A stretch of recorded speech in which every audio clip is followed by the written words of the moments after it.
Finding joy in this life, I think, centers around two things, of which I would love to invite you to ask yourself. Have you ever considered what are the most important things or needs or necessities in your life, minus the materials you need, like your house, your food, and all that, like in your relationships? Why would you relate with somebody? Why are you relating? What is important to you? What is of utmost value to you? Is it love? Is it peace? Understanding this will help you make relationships that will help you stay where you are, or will actually give you a peace of mind whereby you can live your life in the way you wish to live it, or even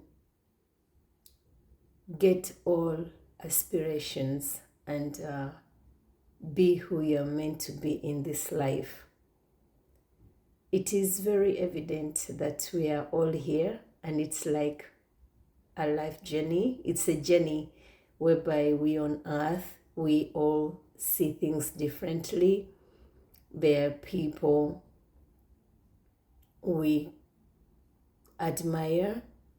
So those people you admire, why do you admire them? Why are you attracted to somebody? I can share with you to maybe help you avoid tears that I've cried. In life, I think it's very good when we learn to share stories so that you can spare a willing ear such pain. The pain of not knowing, the pain of compulsively doing things, the pain of not asking why before we do things. Many people will tell you that, oh, your body will attract somebody and then your character will keep them. I can tell you, your values should be the major attractors of your friends, of your relationships. The only two relationships that we don't have a say, and yet even when you go in the spiritual realm, they tell you we still choose that, our children and maybe our parents. The rest, these are practical and really evident creations from us. So if you're unhappy where you are and you really don't even know which role you play in another's life, or you even wondering their role in your life, then maybe it's time you take some me time and you really analyze your life. We walk through this life with a mindset that we have all the time and life is still ongoing, and before you know it, it's done, it's finished, We don't know when our journeys are up. That being the case, it becomes very important that you always walk a mindful or a very intentional life, in that whenever your time is up, you'll be in alignment with your true nature. How many masks are you wearing so as to please people? How many values, how many your original and authentic values are you betraying within yourselves to accommodate others? I normally see a lot of terminology like narcissist this, and then you're like, okay, that's very good, because it's very important to know so that people make informed choices. But the thing comes to be that I think we are all the same thing that we point out in others. If you were not a narcissist, you'll be able to bear a narcissist, because for you, you are so loving.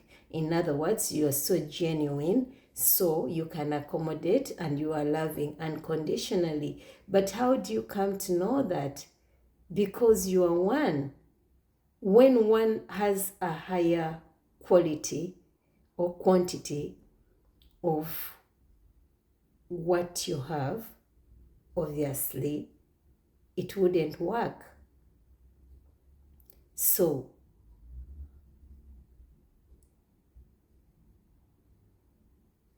my investigation today, or what I encourage you to do today, if you really don't know what you're up to, because it's very clear, most of us, we even don't know why we are here, but me inclusive.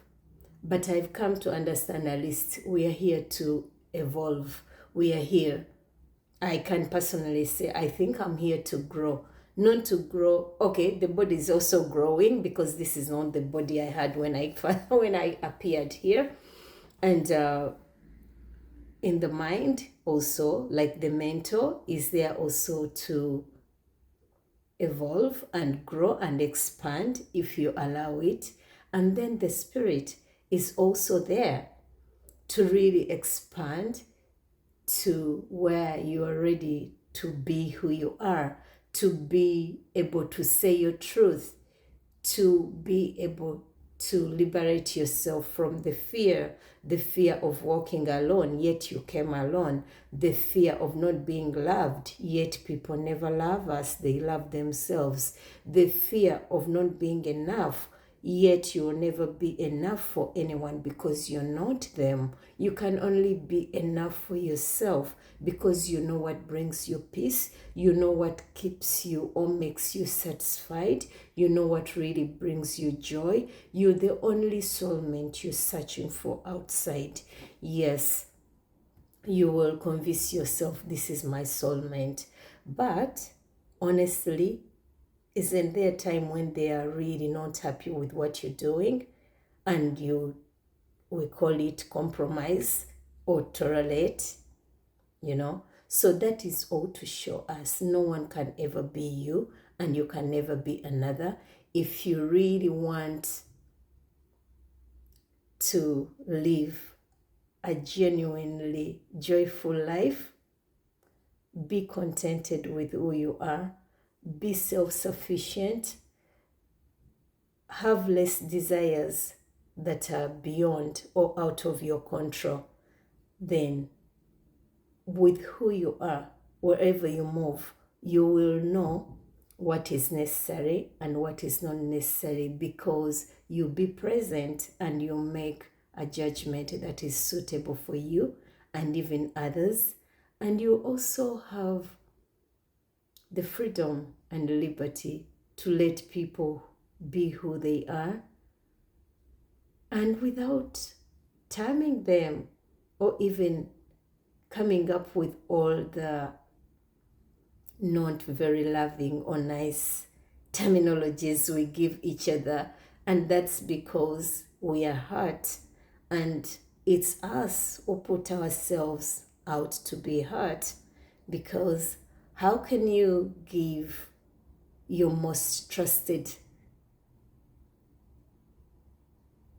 treasures to people you don't trust, or people you do not know? You might not trust them, or you may trust them, but do you know them? Can you ever come up and you say that you really know this person or know the other person? The truth is that it takes such great work to go into the depth of who we are and it is very evident not many of us are there yet. So you can only be sure of yourself, and then as long as you know that what you're giving is genuine and absolute true love, you just have to continue doing that. And it's amazing when you start loving without expecting love. It actually makes you more grounded and richer each day.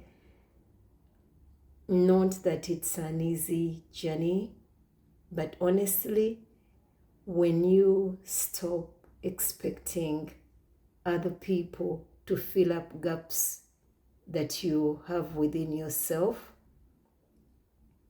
and you start asking yourself why, and then you do the inner work, like leave alone the things we are seeing everywhere. Everyone is telling you how it should be like this and how it should be like that, but you're all very intelligent and powerful souls.